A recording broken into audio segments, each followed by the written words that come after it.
Hello everyone, welcome to Linda Liu IP course. I'm Fanghua Zhou. Today I would like to share some tips for filing a divisional application in China.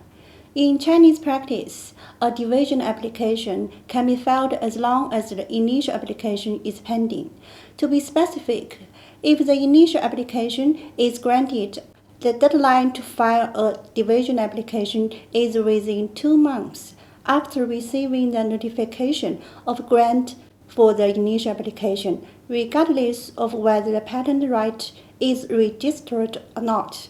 If the initial application is rejected and no re-examination request is filed, the divisional application should be filed within 3 months after receiving the decision of rejection. If a re-examination request is filed, but the decision of rejection was upheld and no appeal is filed, the divisional application should be filed within 3 months after receiving the decision of re-examination. While if an appeal is filed, the division application can be filed at latest within 3 months after receiving the decision of appeal. But for division application, a cascading division application, or say a division application based on an existing division application, can only be filed when the initial patent application is pending, or the examiner raises lack of unity objection to the claims of the existing divisional. In some cases, we may need to file cascading division application based on an existing division application whose parent application is no longer pending. In this situation, it is required to introduce a lack of unity in the prosecution of that existing divisional. For example, by drafting different sets of claims being lack of unity when filing the existing divisional in the initiative amendments or in amendments to the office action, the earlier the better. Since lack of unity is not a ground for invalidation, some of the examiners may not raise an objection, even if it exists.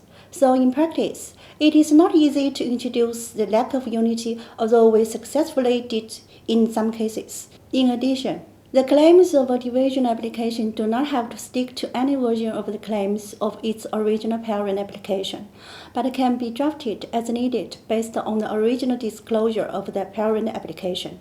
In Chinese patent examinations, the examiner of the division application may refer to the prosecution history of the parent application by, for example, using the same prior arts or similar opinions presented in the decision of re-examination.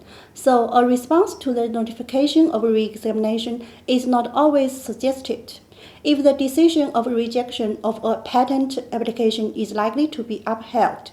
Instead, we can file a division application directly to seek more opportunities to amend the claims. Furthermore, we can file a request for deferred examination together with a request for substantive examination. For deferring the examination of an application for invention patent for 1, 2, or 3 years, to extend the time window for filing a divisional, and the request for deferred examination can be withdrawn prior to the expiry of the deferral period.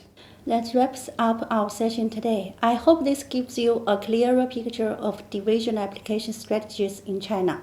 Feel free to reach out if you have any questions. Thank you for watching and see you next time.